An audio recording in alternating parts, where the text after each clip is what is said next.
નમસ્કાર વિદ્યાર્થી મિત્રો, મારી યુટ્યુબ ચેનલ ઇંગ્લિશ વિંગ્લિશમાં આપ સૌનું હાર્દિક સ્વાગત છે. મિત્રો, આજનો વિડીયો જે ગ્રામર ક્લાસનો વિડીયો છે આપણે એમાં દિવસ તમે જોશો તો 13મો દિવસ છે આપણો, અને આ 13મા દિવસથી આજેથી આપણે ટેન્સ સિરીઝની શરૂઆત થાય છે. હવે મિત્રો, તમને એમ થશે કે ટેન્સનો ઉપયોગ ક્યાં કરવો, તો આ ટેન્સ એવી વસ્તુ છે કે એના વગર ગ્રામરનો એક પણ ટોપિક આપણે શીખી શકીએ નહીં. તમે પાયો કહો તો પાયો, બરાબર, ગ્રામરનો પાયો ગણો ને તો એ આ ટેન્સ છે. જો ટેન્સ નહીં આવડે તો ગ્રામરનું એક પણ ચેપ્ટર આપણને આવડશે નહીં. તો આપણે ગ્રામર શીખવા માટે પહેલાં સૌથી પ્રથમ શું શીખવું પડશે? કાળ. અને આને આધારે ઘણી બધા વર્ક ફોર્મની ખાલી જગ્યા સ્પર્ધાત્મક પરીક્ષા ઘણી બધી આપી છે. GPSC, UPSC, SSC, bank, railway, TET, TAT, આ બધી એક્ઝામમાં ટેન્સમાંથી 100% પૂછાય છે. તો આજથી આપણે જે ટેન્સ સિરીઝ સ્ટાર્ટ કરીએ છીએ એમાં તમે જોશો તો પહેલો ટેન્સ એટલે કે સિમ્પલ પ્રેઝન્ટ ટેન્સ, સાદો વર્તમાન કાળ. આપણે સાદા વર્તમાન કાળની આજે સંપૂર્ણ ચર્ચા આ વિડીયોમાં કરવાની છે. જેમ કે એના હકાર વાક્ય, નકાર વાક્ય, પ્રશ્નાર્થ વાક્યના જે અલગ અલગ પ્રકારો છે, યસનો ક્વેશ્ચન, WH ક્વેશ્ચન, આ બધા પ્રકારના પ્રશ્નની આપણે ચર્ચા કરવાની થાય. તો ચાલો આપણે 1 by 1 આગળ વધીએ અને આપણે જોઈએ. તો સૌથી પહેલાં જોઈએ મિત્રો, ધ સિમ્પલ પ્રેઝન્ટ ટેન્સનો અર્થ એટલે કે સાદો વર્તમાન કાળ શું છે. તો હવે જોઈએ મિત્રો આપણે કે સાદા વર્તમાન કાળનો ઉપયોગ ક્યારે થાય. તો કે રોજિંદી ક્રિયાઓ એટલે કે જે ક્રિયા આપણે દરરોજ કરીએ છીએ. સવારે વહેલા ઉઠીએ છીએ, ઉઠીને ઘણા બરાબર છે આપણે છાપું વાંચવાની ટેવ હોય છે, તો ટેવવશ થતી ક્રિયાઓ. ગાણિતિક કે વૈજ્ઞાનિક સિદ્ધાંત, ગણિતનો કોઈ એવો સિદ્ધાંત હોય કે વિજ્ઞાનનો કોઈ એવો સિદ્ધાંત હોય જેને યુનિવર્સલ ટ્રુથ કહેવામાં આવે છે, અથવા તો આખા વિશ્વ દ્વારા જેની સ્વીકૃતિ મળેલી હોય છે. એક્ઝામ્પલ તરીકે એક વાત કરું કે ભાઈ 2 and 2 make 4, 2 અને 2 4 થાય. તો અમેરિકામાં પણ 2 ને 2 4 જ થાય છે. તો વિશ્વના કોઈ પણ દેશોમાં આ સિદ્ધાંત છે એને સ્વીકાર્યો છે, માટે એ સાદા વર્તમાન કાળમાં આવે છે. વિજ્ઞાનની વાત કરીએ આપણે એમ કહેવામાં આવે છે કે ભાઈ લોહી છે એ પાણી કરતાં ઘાટું હોય છે. Blood is thicker than water. તો આ વાક્ય વૈજ્ઞાનિક સિદ્ધાંતને સિદ્ધ કરે છે. કોઈ કહેવત હોય, મહાવરા હોય કે પછી સનાતન સત્ય વાક્ય. હવે સનાતન સત્ય વાક્ય એટલે શું મિત્રો? એવું વાક્ય કે જે કોઈ પણ સમયે અને કોઈ પણ સ્થળે સાચું પડે, આ વાક્યને કહેવાય છે સનાતન સત્ય વાક્ય. હું એક તમને એક્ઝામ્પલ દ્વારા સમજાવું. હું એમ કહું છું કે ભાઈ સૂર્ય પૂર્વમાં ઉગે છે. તો આ વાક્ય છે ને એ કોઈ પણ સ્થળેથી તમે બોલશો તો સાચું જ પડશે, કોઈ પણ સમયે બોલશો સાચું જ પડશે. દાખલા તરીકે 10 દિવસ પહેલાં છે, હું એમ કહું કે ભાઈ સૂર્ય પૂર્વમાં ઉગે છે, તો વાત સાચી હતી કે નહીં? 10 દી પહેલાં પણ ક્યાં ઉગતો હતો? પૂર્વમાં. હું એમ કહું કે આજે પણ કહું કે સૂર્ય પૂર્વમાં ઉગે છે, તો વાત સાચી કે નહીં? આવતા 10 દી પછી પણ ક્યાં ઉગશે? એ પૂર્વમાં જ ઉગવાનો છે, એટલે એ સમયે પણ એ વાક્ય કેવું પડશે? સાચું પડશે. એટલે કોઈ પણ સમયે આ વાક્ય સાચું પડે છે. હવે સ્થળની વાત કરીએ તો હું તાલાળામાં એમ કહું છું કે ભાઈ સૂર્ય પૂર્વમાં ઉગે છે, તો આ વાત સાચી છે. જૂનાગઢમાં ત્યાં પણ સૂર્ય પૂર્વમાં ઉગે છે, અમદાવાદમાં ત્યાં પણ સૂર્ય પૂર્વમાં ઉગે છે. એનો અર્થ એવો થાય કે દરેક સ્થળોએ એ વાક્ય સાચું પડે છે. તો આ પ્રકારના વાક્યને કહેવાય છે સનાતન સત્ય વાક્ય. તો આ બધી વસ્તુ દર્શાવવા માટે સાદા વર્તમાન કાળનો ઉપયોગ થાય છે. હવે તમે જોશો તો સાદા વર્તમાન કાળને બતાવવા માટે અમુક સમયદર્શક શબ્દો હોય છે, જેને આધારે આપણે નક્કી કરી શકીએ કે ભાઈ આ વાક્ય છે એ સાદા વર્તમાન કાળનું છે. જેમ કે daily, every day, always, never, sometimes, often એટલે અવારનવાર, જનરલી, યુઝ્યુઅલી વગેરે. તો આ બધા શબ્દ છે એ સાદા વર્તમાન કાળનો નિર્દેશ કરે છે. ત્યાંથી આપણે આગળ વધીએ મિત્રો, તો વાક્યના પ્રકારો આવે છે જે દરેક કાળમાં આપણે જોવાના છે, બરાબર. તો વાક્યના પ્રકારમાં પહેલો પ્રકાર છે એસરેટિવ સેન્ટેન્સ. એસરેટિવ સેન્ટેન્સ એટલે કે વિધાન વાક્ય. તો એના કુલ પાછા 2 પ્રકાર છે. વિધાન વાક્યના 2 પ્રકાર છે. એફર્મેટિવ સેન્ટેન્સ એટલે કે હકાર વાક્ય, તો હકાર વાક્યની વાક્ય રચના કેવી હોય છે?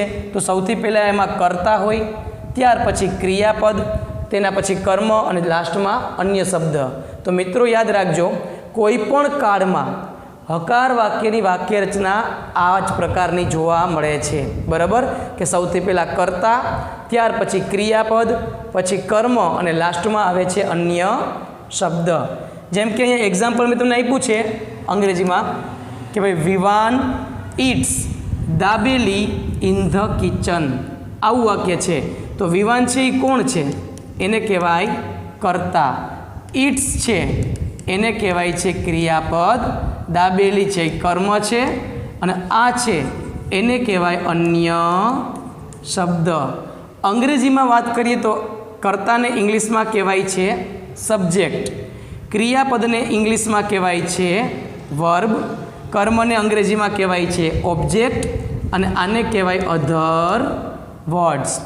હવે ઘણી વખત મિત્રો એવું બને છે કે અમુક જે વાક્ય હોય ને એમાં ક્યારેક ક્યારેક કર્મ હોય છે, ક્યારેક કર્મ હોતા નથી. અમુક વાક્યમાં અન્ય શબ્દ હોય છે, ક્યારેક હોતા નથી. તો એવું જરૂરી નથી કે દરેક વાક્ય કર્મ અને અન્ય શબ્દ હોય તો જ બને. જો વાક્ય બનવા માટે બે વસ્તુ જરૂરી છે, એક તો કર્તા અને બીજું છે ક્રિયાપદ. આ બે વસ્તુ કમ્પલસરી છે. પછી કર્મ હોય કે અન્ય શબ્દ હોય કે ન હોય એનાથી કોઈ ફેર પડતો નથી. જો અહીંયા જો રિષિતા છે એ કર્તા છે, બાઈઝ એટલે ખરીદવું ક્રિયાપદ છે, ફ્રૂટ્સ કર્મ છે, અને બાકી બધું અન્ય શબ્દ.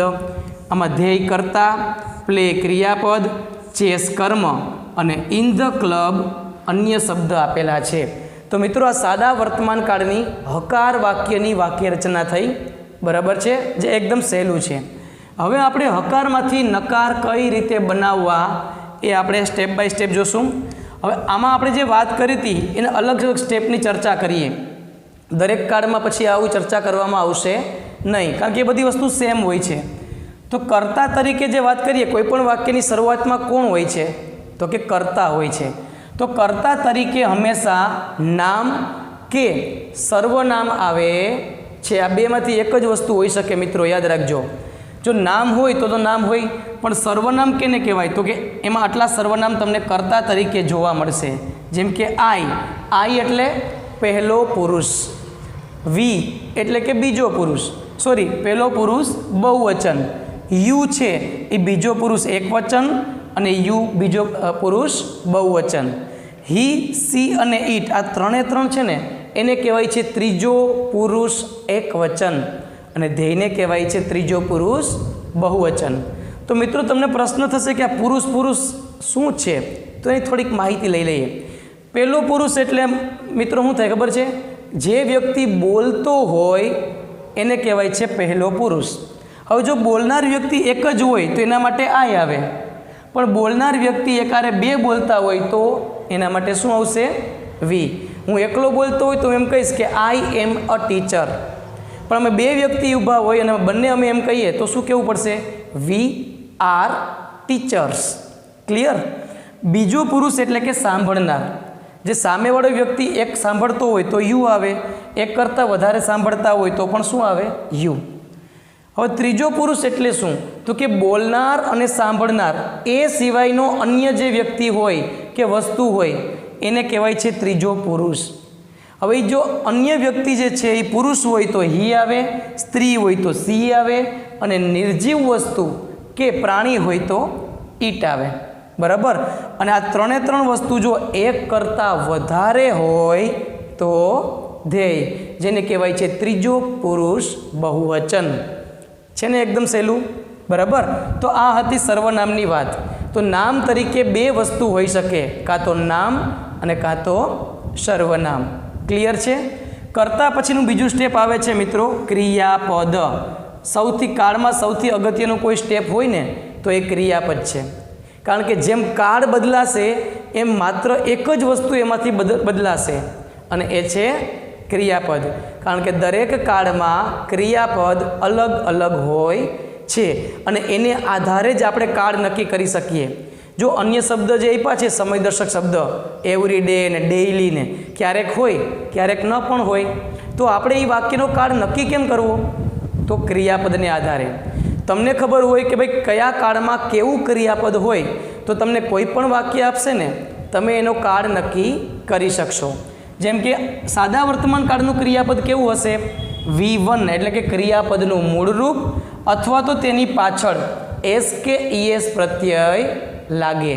આની પરથી તમે ચોક્કસ કહી શકશો કે આ વાક્ય સાદા વર્તમાન કાળનું જ છે. બરાબર. તો ક્રિયાપદ માટેના નિયમોની ચર્ચા કરી લઈએ આપણે. જ્યારે કર્તા તરીકે ત્રીજો પુરુષ એકવચન ના હોય, સમજો, જ્યારે કર્તા તરીકે ત્રીજો પુરુષ એકવચન ના હોય ત્યારે ક્રિયાપદનું મૂળ રૂપ આવે છે. બરાબર. જ્યારે કર્તા તરીકે ત્રીજો પુરુષ એકવચન હોય ત્યારે હવે શું કરવાનું? જો ન હોય તો ક્રિયાપદનું કેવું રૂપ આવે? મૂળ રૂપ. એ તો ક્લિયર છે. પણ જ્યારે કર્તા તરીકે ત્રીજો પુરુષ એકવચન હોય તો ત્યારે આ બધા નિયમ લાગુ પડશે. એમાં પહેલો નિયમ કે મોટા ભાગના ક્રિયાપદને એસ પ્રત્યય લાગે છે. જેમ કે બ્રિંગ હોય તો બ્રિંગ્સ થઈ જાય, વોક હોય તો વોક્સ, સિંગ હોય તો સિંગ્સ. પણ આ નિયમ ક્યારે લાગુ પડશે? જ્યારે કર્તા તરીકે ત્રીજો પુરુષ એકવચન હોય ત્યારે જ. ન હોય તો કંઈ ઝંઝટ છે જ નહીં, ક્રિયાપદનું મૂળ રૂપ જ આવે. જો કર્તા તરીકે ત્રીજો પુરુષ એકવચન હોય તો જ આ નિયમ ધ્યાનમાં લેવાનો છે. હવે નિયમ નંબર 2 શું કહે છે મિત્રો? એમાં કે કર્તા તરીકે ત્રીજો પુરુષ એકવચન હોય તો જે ક્રિયાપદને અંતે S, double S, SH, CH, X કે O આવેલ હોય ને તો તેને ES પ્રત્યય લાગે છે. આ નિયમ પણ તો જ લાગુ પડે કે જ્યારે કર્તા તરીકે શું હોવું જોઈએ? ત્રીજો પુરુષ એકવચન. જો પાસ હોય તો એનું પાસીસ થઈ જાય, વોચ હોય તો વોચીસ થઈ જાય, ગો હોય તો ગોઝ થઈ જાય. ત્રીજું, જે ક્રિયાપદને અંતે વાય આવેલો હોય અને વાયની પહેલાં વ્યંજન હોય તો વાયના સ્થાને IES પ્રત્યય લગાડવામાં આવે છે. આ નિયમ પણ તો જ લાગશે જો કર્તા તરીકે ત્રીજો પુરુષ એકવચન હોય તો. જેમ કે ડ્રાય છે તો તમે જો વાયની પહેલાં આર આપેલ છે જે વ્યંજન છે એટલે ડ્રાયનું ડ્રાઈઝ, વાયના સ્થાને એટલે કે વાય દૂર થાય, ક્રાયનું ક્રાઇસ, ફ્લાયનું ફ્લાઇસ. હવે ચોથો નિયમ પણ છે વાયનો નિયમ. વાયના 2 નિયમ છે. જો આગળ વ્યંજન હોય તો IES અને વાયની પહેલાં જો સ્વર હોય તો તેને માત્ર એસ પ્રત્યય લગાડવામાં આવે છે. જેમ કે બાય હોય તો બાઈઝ. હવે તમે અહીંયા જોશો તો વાયની પહેલાં યુ આપેલ છે. યુ છે એ શું છે? સ્વર છે. એટલે બાઈઝ. પ્રે હોય તો પ્રેઝ અને સે હોય તો સેઝ. છે એકદમ ક્લિયર અને સહેલું. બરાબર. તો 4 નિયમ યાદ રાખવાના છે ખાસ. અને 4 નિયમ તો જ લાગુ પડે જ્યારે કર્તા તરીકે શું હોવું જોઈએ? ત્રીજો પુરુષ એકવચન. જો ત્રીજો પુરુષ એકવચન ન હોય તો હંમેશા ક્રિયાપદનું કેવું રૂપ આવશે? મૂળ રૂપ. એની પાછળ કાંઈ લગાડવાની જરૂર છે નહીં. ચાલો હવે આપણે નેગેટિવ સેન્ટેન્સની ચર્ચા કરીએ. જે શરૂઆતમાં આપણે હકાર વાક્ય જોયા હતા. હવે એ હકાર વાક્યને નકાર વાક્ય કઈ રીતે બનાવવા? તો એનો નિયમ છે કે સાદા વર્તમાન કાળમાં નકાર વાક્ય બનાવતી વખતે સહાયકારક ક્રિયાપદ ડુ અથવા ડઝનો ઉપયોગ થાય છે. મિત્રો આ વસ્તુ ક્યારેય પણ ભૂલવાની નથી. જો નકાર કરવું હોય તો ડુ કે ડઝનો ઉપયોગ કરવો પડે. હવે શા માટે કરવો પડે એ તમને હું સમજાવું. જો મારે નકાર વાક્ય બનાવવું હોય તો નોટ તો મૂકવું જ પડશે. નોટ છે ને એ હંમેશા સહાયકારક ક્રિયાપદને જ લાગે. કોને લાગે? સહાયકારક ક્રિયાપદને. હવે તમે અહીં જો વાક્ય જોશો ને, આ વાક્ય સાદા વર્તમાન કાળનું છે. મને કેમ ખબર પડશે? તો કે ક્રિયાપદ ઉપરથી. ક્રિયાપદની પાછળ એસ કે ES લાગ્યો હોય કે મૂળ રૂપ હોય તો એ હંમેશા કયા કાળનું હોય? સાદો વર્તમાન કાળ. હવે આમાં તમને બીજું એક સહાયકારક ક્રિયાપદ જોવા મળે છે? તો કે નહીં. તો મારે નોટ કોને લગાડવું? હવે ન હોય ને સહાયકારક તો ઉછીના લેવા પડે. તો સાદો વર્તમાન કાળ આપણને ઉછીના 2 જ વસ્તુ આપી શકશે. કઈ કઈ? ડુ અથવા ડઝ. એ કે તમારે જોતું હોય તો આ બેમાંથી એક લઈ જાઓ, મારી પાસે બીજું કાંઈ છે નહીં. તો આપણે નક્કી કરવું પડશે કે ડુને લઈ આવવું કે ડઝને લઈ આવવું. બરાબર છે. તો એ ક્રિયાપદ ઉપરથી નક્કી થઈ જશે. જો ક્રિયાપદની પાછળ એસ હોય ને મિત્રો તો ડઝને લઈ આવવાનું. ક્રિયાપદનું મૂળરૂપ હોય, જો અહીંયા તમે જોશો તો મૂળરૂપ છે, તો આમાં આપણે ડુને ઉછીનું લઈ આવશું. જો નકાર કરવું છે, મારે નોટ મૂકવાનું છે, અને નોટ તો અને તો જ લાગે જો એની પાસે સહાયકારક ક્રિયાપદ હોય. નોટ છે એ બીજા કોઈની ગાડીમાં બેસતો નથી, માત્ર સહાયકારક ક્રિયાપદની ગાડીમાં બેહે. તો આમાં સહાયકારક તો છે નહીં, તો એ કે તમે પહેલાં ઉછીનું લઈ આવો, તો એ કે હું તમારી ગાડીમાં બેસું. એટલે આ વાક્ય છે એ ઉછીનું લેવા ક્યાં જાય? સાદા વર્તમાન કાળ પાસે. તો એ કે મારી પાસે ડુ ને ડઝ જ છે, તમારે જે જોતું હોય એ લઈ જાઓ. તો હવે શું લઈ આવવું એ નક્કી થઈ ગયું. હવે આ જ વાક્યની વાક્યરચના જોઈએ તો પહેલાં કરતા ડુ અથવા ડઝ, પછી જો આ ડુ કે ડઝ આવે ને પછી આ નોટ છે ને એની ગાડીમાં બેસે એટલે નોટ. હવે એક વસ્તુ હંમેશા યાદ રાખજો મિત્રો કે વાક્યમાં એક વખત ડુ કે ડઝ આવી જાય પછી હંમેશા ક્રિયાપદનું કેવું રૂપ આવશે? મૂળ રૂપ જ આવે. પછી કર્મ, પછી અન્ય શબ્દ. તો આ વાક્ય છે મારે નકાર બનાવવું છે તો પહેલાં કરતા મૂકી દઉં જે હોય તે, એટલે કે મહેક. પછી હવે નકાર વાક્ય બનાવવું છે તો સહાયકારક આની પાસે છે નહીં, આપણે ઉછીના લઈ આવીએ. ક્રિયાપદની પાછળ એસ લઈ ગયો એટલે હું ઉછીનું લઈ આવીશ ડઝ. બરાબર છે. હવે નકારનું નોટ મૂકવું છે તો નોટ હવે અહીં લાગશે. શા માટે? આગળ ડઝ આવી ગયો ને એટલે નોટ બેસી ગયું. હવે ડઝ આવે પછી હંમેશા ક્રિયાપદનું કેવું રૂપ આવશે? મૂળ રૂપ. એટલે પ્લેસના સ્થાને હું શું મૂકીશ હવે? પ્લે. બાકી બધું એમને એમ. Carrom in the school. થઈ ગયું કમ્પ્લીટ. એ રીતે આને નકારમાં ફેરવીએ આપણે. તો પેલા કરતા તો જે છે એ લખી જ નાખવાનું, રામ એન્ડ શ્યામ. હવે તમને એમ થાય કે આમાં ક્રિયાપદનું મૂળરૂપ શા માટે આવ્યું? કારણ કે કર્તા તરીકે ત્રીજો પુરુષ બહુવચન છે એટલે મૂળરૂપ આવે ને. હવે મારે નકાર બનાવવું છે એટલે નોટ મૂકવું છે. નોટ કોની ગાડીમાં બેસે? સહાયકારક ક્રિયાપદની. ચાલો ઉછીનું લઈ આવીએ. તો અહીંયા ઉછીનું શું લઈ આવશું આપણે? ડુ, કારણ કે ક્રિયાપદનું મૂળરૂપ છે એટલે ડુ. ડુ આવ્યા પછી ક્રિયાપદનું કે નકાર છે એટલે શું મૂકીશું આપણે? નોટ. હવે ક્રિયાપદનું મૂળરૂપ તો આપ્યું જ છે, write essays in the book. તો આ આપણે શું કર્યું મિત્રો? વાક્યને નકાર વાક્યમાં ફેરવા. નકાર વાક્યમાં ફેરવતી વખતે સાદા વર્તમાન કાળમાં શું કર્યું? તો કે ડુ અથવા ડઝનો આપણે ઉપયોગ કર્યો, ઉછીના લઈ આવ્યા. બરાબર છે.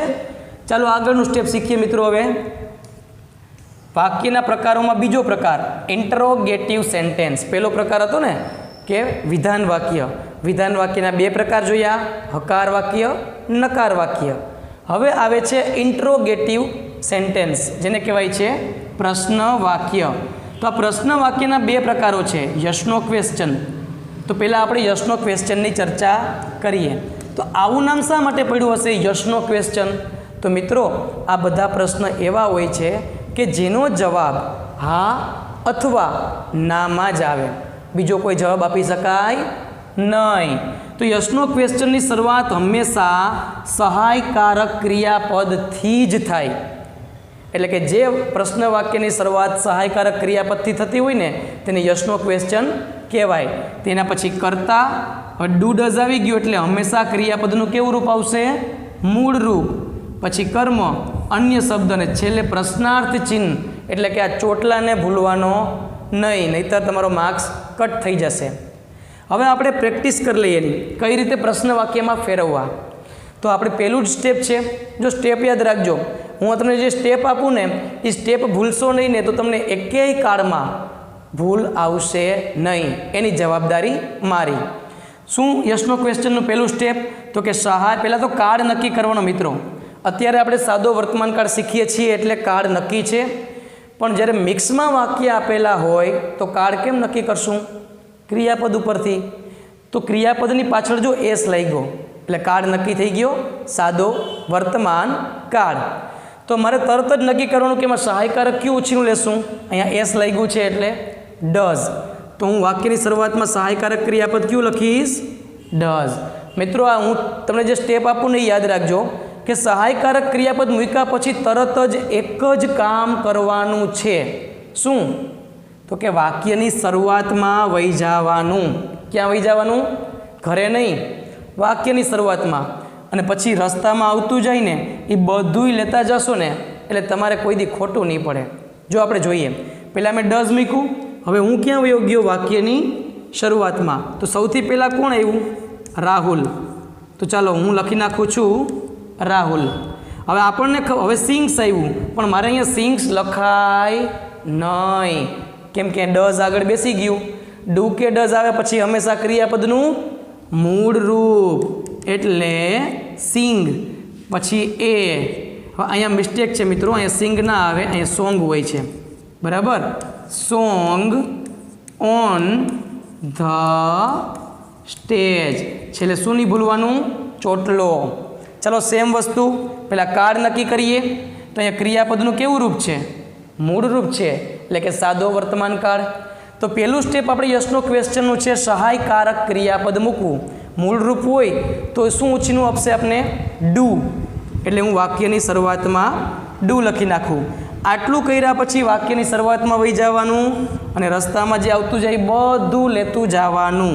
તો પહેલાં આવ્યું રામ એન્ડ શ્યામ. પછી ક્રિયાપદનું મૂળરૂપ તો આવી જ ગયું છે ઓલરેડી.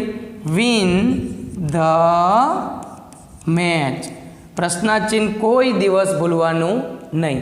તો આ શું બની ગયું? યસનો ક્વેશ્ચન. તો છે એકદમ સહેલી રીત. જો આ રીત છે ને મિત્રો એ યાદ રાખજો, કારણ કે કાળ બદલાશે ને તો પણ આ રીત ક્યારેય બદલાતી નથી. બરાબર છે? તો આ હતું યસનો ક્વેશ્ચન. એના પછી આપણે મિત્રો WH ક્વેશ્ચનની ચર્ચા કરીએ. તો આપણે ટેન્સની અંદર કુલ 4 WH ક્વેશ્ચનની ચર્ચા કરીશું: વુ, વોટ, વેર અને વેન. તો સૌથી પહેલાં જોઈએ તો વુ વડે પ્રશ્ન બનાવવો હોય.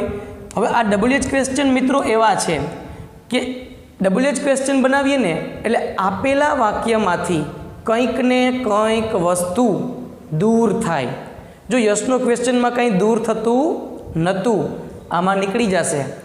તો યાદ રાખજો કે વુ વડે પ્રશ્ન વાક્ય બનાવવાથી આપેલા વાક્યમાંથી કર્તા છે ને એ દૂર થાય છે. કર્તા હંમેશા નીકળી જાય. એટલે વુ વડે પ્રશ્ન બનાવવા બહુ સહેલા છે. એમાં ક્યાંય સહાયકારકની જરૂર પણ ન પડે. માત્ર કર્તા કાઢી એની જગ્યાએ વુ મૂકી દો, સિમ્પલ છે. તો અહીંયા આપણે જોઈએ કે Ramesh reads a story in the library. આમાં કર્તા કોણ છે? રમેશ. કારણ કે કર્તા હંમેશા વાક્યની શરૂઆતમાં જ હોય છે. તો રમેશના સ્થાને હું શું મૂકી દઈશ? વુ. બાકી બધુંય એમનેમ. એટલે who reads a story in the library. પ્રશ્નાચિહ્ન ક્યારેય ભૂલવાનું નહીં. અહીંયા જુઓ મિત્રો, ધ્યેય એ કર્તા છે. કર્તા તરીકે કાં તો નામ હોય ને કાં તો સર્વનામ. તો હું એના સ્થાને શું મૂકી દઈશ? વુ. હવે એક વસ્તુ ખાસ યાદ રાખજો, વુ વડે પ્રશ્ન બનાવો છો એટલે આપેલા વાક્યમાં કર્તા કોણ છે એ આપને ખબર નથી. તો ક્રિયાપદની પાછળ એસ કે ઈએસ લગાડવાનું ભૂલવાનું નહીં. વુ સ્પીક્સ, બાકી બધું એમનેમ. એટલે ઇંગ્લિશ ઇન ધ ક્લાસ. પ્રશ્નાચિહ્ન ભૂલવાનું નહીં. અહીંયા કર્તા તરીકે જુઓ, ઘણા એમ વિચારતા હોય કે પહેલો શબ્દ હોય ને એ જ કરતા હોય. તો શું આમાં ખાલી ધ કરતા છે? નહીં.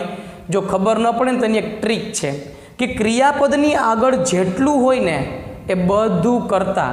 જેમ કે આ ક્રિયાપદ રીડ્સ છે તો કરતા કોણ આવ્યું? રમેશ. આ ક્રિયાપદ સ્પીક છે તો કરતા કોણ આવ્યું? ધ્યેય. તો અહીંયા ક્રિયાપદ કયું છે? કેચીસ. તો એની પહેલાં જેટલું તમને જોવા મળે ને આ બધી વસ્તુ કરતા કહેવાય. ક્રિયાપદની આગળ જેટલું હોય એ બધું કરતા. એના સ્થાને હું શું મૂકી દઈશ? વુ. એટલે વુ કેચીસ ધ થીફ. પ્રશ્નાચિહ્ન ક્યારેય પણ ભૂલવો નહીં. તો આ હતી વુની વાક્ય રચના. ત્યાર પછી મિત્રો આપણે બીજું જોઈએ, વોટ. વોટ વડે પ્રશ્ન કેમ બન્યા? અને વોટ વડે પ્રશ્ન બનાવવાથી આપેલા વાક્યમાંથી શું દૂર થાય?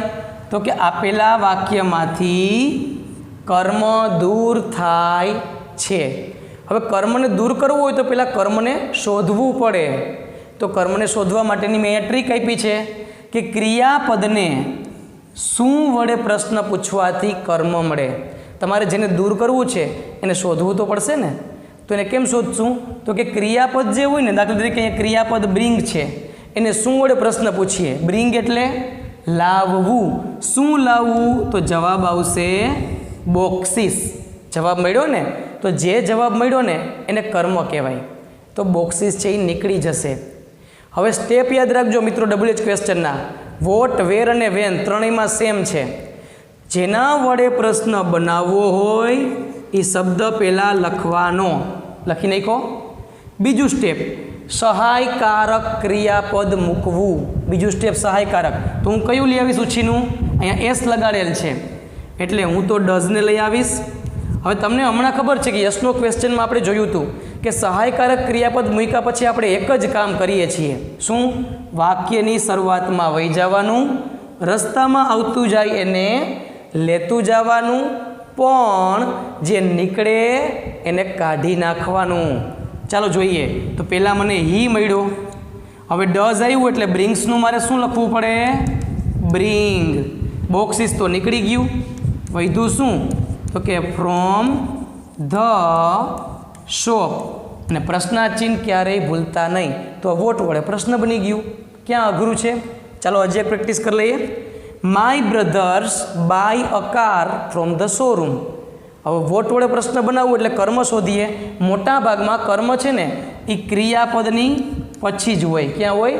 ક્રિયાપદની પછી. ક્રિયાપદ પહેલાં કરતા હોય, ક્રિયાપદ પછી કર્મ હોય. તો બાય એટલે ખરીદવું. શું ખરીદવું? તો જવાબ મળશે અ કાર. એટલે એ નીકળી જશે. ચાલો, જેના વડે પ્રશ્ન બનાવવું હોય એ શબ્દ લખવાનો. બીજું સ્ટેપ સહાયકારક ક્રિયાપદ. હવે ક્રિયાપદનું મૂળરૂપ છે એટલે કયો કાળ છે? તો કે સાદો વર્તમાન કાળ. તો ઉછીનું આપણને બે જ વસ્તુ આપશે, ડુ ને ડઝ. હવે ક્રિયાપદનું મૂળરૂપ હોય તો આપણને શું દેશે? એ ડુ. આટલું કર્યા પછી સહાયકારક લખ્યા પછી એક જ કામ કરવાનું, વાક્યની શરૂઆતમાં વહી જવાનું. શું આવ્યું પહેલાં? માય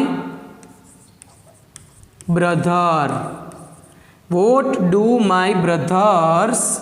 પછી ક્રિયાપદનું મૂળરૂપ તો આપ્યું જ છે, બાય ફ્રોમ ધ શોરૂમ. પ્રશ્નાચિહ્નની નિશાની ક્યારેય ભૂલવાની નહીં. પછીનું વાક્ય છે she draws a picture of animals. તો સૌથી પહેલાં કાળ નક્કી કરીએ. ક્રિયાપદની પાછળ એસ લઈ ગયો એટલે સાદો વર્તમાન કાળ.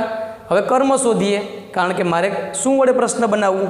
ડ્રો એટલે દોરવું. શું દોરવું? તો મિત્રો યાદ રાખજો, આમાં ખાલી અ પિક્ચર નહીં આવે, અ પિક્ચર ઓફ એનિમલ્સ આવશે. પ્રાણીઓનું ચિત્ર. એટલે ઓફવાળું કર્મ હોય ને એની પહેલાં ને પછી બે શબ્દ ભેગા લેવા પડે. તો કેના વડે પ્રશ્ન બનાવવો છે આપણે? વોટ વડે. બીજું સ્ટેપ સહાયકારક ક્રિયાપદ. ક્રિયાપદની વાહ એસ લાગ્યો એટલે હું શું લઈશ અહીંયા? ડઝ. વાક્યની શરૂઆતમાં વયા ગયા એટલે શું મળ્યું? સી. હવે જુઓ તમે અહીંયા ડ્રોઝ આપ્યું છે એના સ્થાને ડઝ આવી ગયું એટલે હું શું લખીશ? ડ્રો. આ તો બધું નીકળી ગયું. પ્રશ્નાચિહ્નની નિશાની. તો આ હતું વોટ વડે પ્રશ્ન વાક્ય. ત્યાર પછી મિત્રો આગળ વધીએ. ત્રીજું જોઈએ WH ક્વેશ્ચનમાં વેર. બરાબર, મેઇન 4 છે એમાં ત્રીજો પહોંચ્યા આપણે વેર. વેરનો અર્થ થાય ક્યાં. હવે વેર વડે પ્રશ્ન બનાવશું તો એ કાંઈક તો નીકળી જશે ને. શું નીકળી જાય? તો કે આપેલા વાક્યમાંથી સ્થળ દર્શક શબ્દ દૂર થાય છે. હવે એને દૂર કરવા માટે પહેલાં એને મારે શોધવા પડશે. કેવી રીતે મળશે? તો કે ક્રિયાપદને ક્યાં વડે પ્રશ્ન પૂછવાથી સ્થળ દર્શક શબ્દ મળે છે. તો પહેલાં ક્રિયાપદને શોધીએ. ચાલો, મળી ગયું. ક્રિયાપદની પાછળ એસ લઈ ગયો એટલે કયો કાળ છે? સાદો વર્તમાન કાળ. હવે આપણે કેના વડે પ્રશ્ન બનાવવું છે? વેર વડે. એટલે હું ક્રિયાપદને ક્યાં વડે પ્રશ્ન પૂછું? સ્પીક એટલે બોલવું. ક્યાં બોલવું? તો જવાબ આવશે ઓન ધ સ્ટેજ. જો ખાલી સ્ટેજ દૂર ન થાય, ભેગું જે પ્રેપોઝિશન હોય છે in, on, under, near, beside, એ બધા પ્રેપોઝિશન પણ ભેગા દૂર થાય છે. તો ચાલો, આપણા સ્ટેપ તો ખબર છે તમને બધાને. કેના વડે પ્રશ્ન બનાવવું છે મારે? વેર. એટલે WHERE. વેર લખ્યું. બીજું સ્ટેપ સહાયકારક ક્રિયાપદ. તો અહીંયા એસ લઈ ગયો છે તો હું શું લઈશ? ડઝ. જો સાદો વર્તમાનકાળ છે એટલે જ ડુ કે ડઝ આવે. કાળ બદલશે એટલે એ પણ બદલી જશે. ડઝ મૂક્યા પછી તો એક જ કામ કરવાનું, વાક્યની શરૂઆતમાં અને રસ્તામાં આવતા જાય બધુંય લેતું જવાનું. તો હું આવ્યું પહેલાં કૌશિક, પછી સ્પીક્સ આવ્યું તો અમારે સ્પીક્સ લખાય નહીં, કારણ કે ડઝ આવ્યું એટલે સ્પીક્સની જગ્યાએ સ્પીક લખવું પડે. પછી આવ્યું ઇંગ્લિશ. આ તો નીકળી ગયું ભાઈ, તો પ્રશ્નાર્થ ચિહ્ન મૂકી દો, બની ગયો પ્રશ્ન વાક્ય. ચાલો બીજું સ્ટેપ, ધ્યેય વર્ક્સ. અહીંયા ભૂલ છે મિત્રો, અહીંયા એસ આવે નહીં, કારણ કે ત્રીજો પુરુષ બહુવચન. ધ્યેય વર્ક ટુગેધર ઇન ફેક્ટરી. તો પહેલાં ક્રિયાપદ ગોતી લીધું, ક્રિયાપદનું મૂળરૂપ છે એટલે કે સાદો વર્તમાનકાળ. હવે વેર વડે પ્રશ્ન પૂછવું છે એટલે ક્યાં વડે પ્રશ્ન પૂછીએ? વર્ક એટલે કામ કરવું, ક્યાં કામ કરવું? તો જવાબ આવશે ઇન ફેક્ટરી. તો એ સ્થળ દર્શક શબ્દ છે, મોટે ભાગે જ વાક્યને અંતે હોય છે એ દૂર થાય. તો ચાલો આપણે વેર વડે પ્રશ્ન બનાવવું છે એટલે પહેલાં હું વેર લખીશ. ત્યાર પછી મિત્રો જોઈએ આપણે બીજું સ્ટેપ શું આવશે? તો કે સહાયકારક ક્રિયાપદ. આ સ્ટેપ ન ભૂલો એટલે ખોટું પડશે જ નહીં. તો આમાં સહાયકારક ક્રિયાપદનું મૂળરૂપ છે તો સહાયકારક શું ઓછીનું મળશે? ડુ. આટલું કર્યા પછી વાક્યની શરૂઆતમાં તો મને ધ્યેય જોવા મળ્યું, બરાબર. પછી ક્રિયાપદનું મૂળરૂપ આવે, આપ્યું જ છે. વધ્યું શું? તો કે ટુગેધર. હવે કંઈ વધ્યું નથી તો પ્રશ્નાર્થ ચિહ્ન મૂકી દો, છે ને એકદમ સિમ્પલ. ચાલો ત્રીજું જોઈએ, she gets good marks in exam. તો સૌથી પહેલાં ક્રિયાપદ ગોતી લેવાનું, પાછળ એસ લગાડ્યો એટલે કાળ નક્કી થઈ ગયો, સાદો વર્તમાન કાળ. હવે આપણે શું દૂર થાય જોવું છે. ગેટ એટલે મેળવવું, ક્યાં મેળવવું? તો કે પરીક્ષામાં, એટલે ઇન એક્ઝામ શબ્દ દૂર થાય. કેના વડે પ્રશ્ન આપણે બનાવવો છે? તો કે વેર વડે. બીજું સ્ટેપ, સહાયકારક ક્રિયાપદ. તો ક્રિયાપદની પાછળ એસ લાગ્યો એટલે સહાયકારક શું ઓછીનું મળશે આપણને? ડઝ. સહાયકારક મૂક્યા પછી સીધું શું કરવાનું? વાક્યની શરૂઆતમાં વહી જવાનું. શું આવ્યું? સી. હવે ગેટ્સ છે તો ગેટ્સના સ્થાને મારે હવે શું લખાય? ગેટ, કારણ કે ડઝ બાપા આવી ગયા અને ડઝ બાપા આગળ બેઠા હોય એટલે ક્રિયાપદનું મૂળ રૂપ જ આવે. Get good marks. પ્રશ્નાર્થ ચિહ્ન ક્યારેય પણ ભૂલતા નહીં મિત્રો, ખાસ યાદ રાખજો. પ્રશ્નાર્થ ચિહ્ન વગર ક્યારેય પ્રશ્ન વાક્ય બની શકતું નથી. ચાલો હવે આપણે ચોથું પૈગા મિત્રો, વેન. હવે તમને વેર સમજાઈ ગયું હોય તો વેન તો સમજાઈ જાય, કારણ કે બે કાકા બાપાના પોયરા છે, બરાબર. બેમાં કંઈ બહુ ઝાઝો ફેર છે નહીં. વેનનો અર્થ થાય ક્યારે. આપેલા વાક્યમાંથી સમય દર્શક શબ્દ છે એ દૂર થાય છે. દૂર કર્યા પહેલાં એને ગોતવા પડશે. કેવી રીતે મળશે? તો કે ક્રિયાપદને ક્યારે વડે પ્રશ્ન પૂછવાથી સમય દર્શક શબ્દ મળે છે. તો તમે જોશો તો કે પહેલાં વેન વડે એટલે મેં વેન લખ્યું.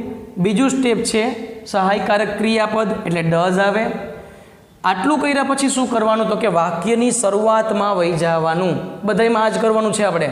વયા ગયા તો રોહનભાઈ મળ્યા, બરાબર. પછી ઇટ્સ આવ્યું તો ડઝ આવ્યા પછી ઇટ્સ કોઈ દી લખાય નહીં, પણ શું લખાય? ઇટ. હવે શું વધ્યું? એપલ્સ. પ્રશ્નાર્થ ચિહ્નની નિશાની. ત્યાર પછી Ram and his father go for A walk every morning. તો અહીંયા ક્રિયાપદ છે મિત્ર ગો, ટૂંકમાં આખું ફ્રેઝ છે ગો ફોર એ વોક એટલે કે ચાલવા માટે જવું. ક્રિયાપદનું મૂળરૂપ છે એટલે સાદો વર્તમાનકાળ, બરાબર. ક્યારે જવું? તો કે જવાબ છે એવરી મોર્નિંગ, દરરોજ સવારે. તો એ નીકળી જશે. હવે શેના વડે પ્રશ્ન બનાવવું છે આપણે? વેન. બીજું સ્ટેપ સહાયકારક ક્રિયાપદ. હવે ક્રિયાપદનું મૂળરૂપ હોય તો હું શું લખીશ? ડુ. આટલું કર્યા પછી વાક્યની શરૂઆતમાં એટલે કે રામ એન્ડ હિઝ ફાધર, બરાબર છે. પછી શું આવ્યું? Go for a walk. પ્રશ્નાર્થ ચિહ્ન ક્યારેય પણ ભૂલવાનો નહીં. ત્રીજું વાક્ય છે C reads a story every Sunday. હવે ક્રિયાપદ કયું છે? રીડ્સ. ક્રિયાપદની પાછળ એસ લઈ ગયો એટલે કે સાદો વર્તમાનકાળ છે. ક્યારે વાંચવું? તો કે એવરી સન્ડે, દર રવિવારે.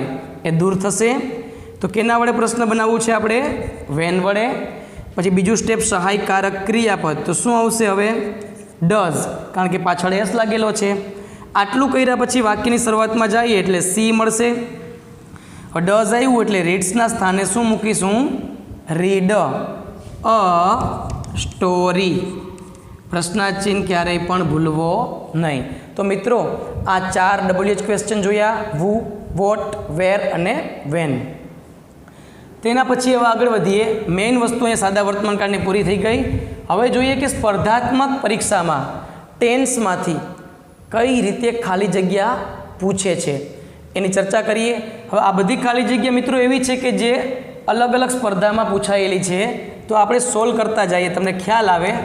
તો પહેલું SSCની પરીક્ષા એમાં પૂછાયેલી છે કે હી ખાલી જગ્યા ટુ સ્કૂલ એવરી ડે. બરાબર. તો હી ત્રીજો પુરુષ એકવચન છે એટલે SKES લાગે. તો મુખ્ય ક્રિયાપદ આમાં ગો છે, એમાં ઓપ્શન બી આવશે, ES લાગશે. બીજું IBPSની પરીક્ષામાં પૂછાયેલો પ્રશ્ન છે સી ખાલી જગ્યા અર્લી ઇન ધ મોર્નિંગ. તો સી ત્રીજો પુરુષ એકવચન છે, મુખ્ય ક્રિયાપદ વેક છે. તો આવશે ઓપ્શન બી, વેક્સ. ત્રીજું GSSSBની પરીક્ષામાં પૂછાયેલું છે ધ્યેય ખાલી જગ્યા ફૂટબોલ ઓન સન્ડેઝ. બરાબર.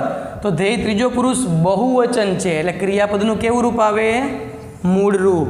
આપણો જવાબ થશે પ્લે. SSCની પરીક્ષામાં પૂછાયેલું છે ધ સન ખાલી જગ્યા ઇન ધ ઈસ્ટ. સન ત્રીજો પુરુષ એકવચન છે એટલે શું આવશે? રાઇઝીઝ. બરાબર છે નિયમ અનુસાર. ત્યાર પછીના પ્રશ્નો જોઈએ મિત્રો. પાંચમું, રેલવેની પરીક્ષામાં આ પૂછાયેલો છે પ્રશ્ન વોટર ખાલી જગ્યા એટ 100°C. આ એક વિજ્ઞાનનો સિદ્ધાંત છે. તો ત્રીજો પુરુષ બહુવચન એટલે આવશે એસ લાગશે, બોઇલ્સ. ત્યાર પછીનું આખું પેજ જોઈએ આપણે. છઠ્ઠો પ્રશ્ન છે મિત્રો SSC 2019માં પૂછાયેલું હી ખાલી જગ્યા હિઝ હોમવર્ક ડેઇલી. તો હી ત્રીજો પુરુષ એકવચન છે એટલે ES લાગશે, ડુ મુખ્ય ક્રિયાપદ છે, ડઝ. IBPSની પરીક્ષામાં બર્ડ્સ ખાલી જગ્યા ઇન ધ સ્કાય. ત્રીજો પુરુષ બહુવચન છે મિત્રો એટલે ઓપ્શન એ આપણો જવાબ થશે, ફ્લાય. GPSCની પરીક્ષામાં પણ પૂછાય છે સી ખાલી જગ્યા વેરી હાર્ડ. તો સી ત્રીજો પુરુષ એકવચન છે, જવાબ આવશે વર્ક્સ. SSC 2020માં વી ખાલી જગ્યા ટીવી એવરી નાઇટ વિથ પહેલો પુરુષ બહુવચન છે એટલે ક્રિયાપદનું મૂળરૂપ આવશે વોચ. પછી 10મો રેલવેમાં પૂછાયેલું છે ધ અર્થ ખાલી જગ્યા રાઉન્ડ ધ સન. તો અર્થ ત્રીજો પુરુષ એકવચન હોવાથી જવાબ આવશે મૂવ્સ. ત્યાર પછી મિત્રો આગળ વધીએ. પછીના પ્રશ્ન છે 11મો જોઈએ. SSCની પરીક્ષામાં પૂછાયેલું છે હી ખાલી જગ્યા મેની બુક્સ. હી ત્રીજો પુરુષ એકવચન છે માટે ઓપ્શન બી, રીડ્સ આવશે. IBPSની પરીક્ષામાં છે સી ખાલી જગ્યા ટી એવરી મોર્નિંગ. ત્રીજો પુરુષ એકવચન હોવાને કારણે ડ્રિંક્સ આવશે. SSCની પરીક્ષામાં ધ્યેય ખાલી જગ્યા ઇંગ્લિશ વેલ. એમાં ક્રિયાપદનું કેવું રૂપ આવે? મૂળ રૂપ. ત્રીજો પુરુષ બહુવચન છે. ત્યાર પછી GPSCની પરીક્ષામાં અ ટીચર ખાલી જગ્યા સ્ટુડન્ટ્સ. ટીચર ત્રીજો પુરુષ એકવચન હોવાથી ગાઈડ્સ. બરાબર, એસ પ્રત્યે લાગે છે. પછી 15મો પ્રશ્ન જોઈએ મિત્રો. સ્ટાર્સ ખાલી જગ્યા એટ નાઇટ. સ્ટાર્સ છે ને એ ત્રીજો પુરુષ બહુવચન થાય, તેમાં ક્રિયાપદનું મૂળ રૂપ આવે એટલે જવાબ આવશે શાઇન. હવે ત્યાર પછી આપણે જોઈએ પરીક્ષામાં 16મું SSC 2022માં પૂછાયેલો પ્રશ્ન છે ધ ટ્રેન ખાલી જગ્યા એટ 9 PM. તો તમે જોશો અહીંયા ટ્રેન ત્રીજો પુરુષ એકવચન હોવાને કારણે જવાબ આવશે એ, અરાઈવ. 17મું છે IBPSની પરીક્ષામાં પૂછાયેલું માય બ્રધર ખાલી જગ્યા ફાસ્ટ. એટલે કે ત્રીજો પુરુષ એકવચન, જવાબ આવશે રન્સ. ધ શોપ ખાલી જગ્યા એટ 10 AM. શોપ છે ત્રીજો પુરુષ એકવચન હોવાને કારણે ઓપન્સ આવશે. પછી 19મું, ડોગ્સ ખાલી જગ્યા લાઉડલી. ડોગ્સ ત્રીજો પુરુષ બહુવચન છે માટે ઓપ્શન એ બાર્ક. 20મો પ્રશ્ન, બેબીઝ ખાલી જગ્યા અલોટ. બેબીઝ ત્રીજો પુરુષ બહુવચન હોવાથી જવાબ આવશે એ ક્રાય. અને હવે આપણે જોઈએ મિત્રો લાસ્ટ પેજ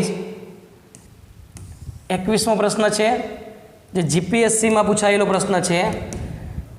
પ્લાન્ટ્સ ખાલી જગ્યા વોટર. પ્લાન્ટ્સ છે ત્રીજો પુરુષ બહુવચન એટલે એમાં આવશે એબ્સોર્બ, મુખ્ય ક્રિયાપદ આવે.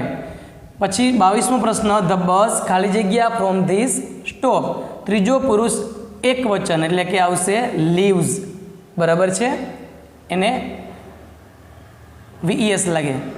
23મો પ્રશ્ન, હી ખાલી જગ્યા વેરી વેલ. હી ત્રીજો પુરુષ એક વચન એટલે જવાબ આવશે સિંગ્સ. 24મું છે, વી ખાલી જગ્યા અકાર. વી પહેલો પુરુષ બહુવચન છે એટલે વી હંમેશા શું આવશે હેવ. અને છેલ્લું જોઈએ મિત્રો, સી ખાલી જગ્યા ધ ટ્રુથ. સી ત્રીજો પુરુષ એક વચન હોવાને કારણે જવાબ આવશે નોઝ. તો આ રીતે મિત્રો સ્પર્ધાત્મક પરીક્ષામાં આવા પ્રશ્નો છે એ વારંવાર ટેન્સમાંથી પૂછાય છે. તો આજે આપણે ટેન્સ સિરીઝનો પહેલો કાર્ડ કમ્પ્લીટ કર્યો અને આ કાર્ડ છે ને એ સૌથી અગત્યનો છે, ખાસ યાદ રાખજો. અને મિત્રો મને આશા છે કે આ આખા લેક્ચર દરમિયાન કંઈ ન સમજાણું હોય એવું કદાચ કંઈ પણ નહીં હોય. તમને બધી વસ્તુ સમજાઈ ગઈ હશે. છતાં પણ કંઈ પણ પ્રશ્ન હોય તો તમે મને કોમેન્ટ બોક્સમાં પૂછી શકો છો, હું એનો જવાબ ચોક્કસ આપીશ. અને મિત્રો જો વિડીયો ગમ્યો હોય તો લાઈક કરજો અને શેર કરજો અને સબસ્ક્રાઈબ જરૂર કરજો. આ ઉપરાંત તમારા જે મિત્રો રિલેટિવમાં કોઈ પણ હોય સ્પર્ધાત્મક પરીક્ષાની તૈયારી કરતા હોય તો એને આ વિડીયો ખૂબ ઉપયોગી છે, એના માટે એને ખાસ મોકલજો. અસ્તુ. જય હિન્દ, જય ભારત.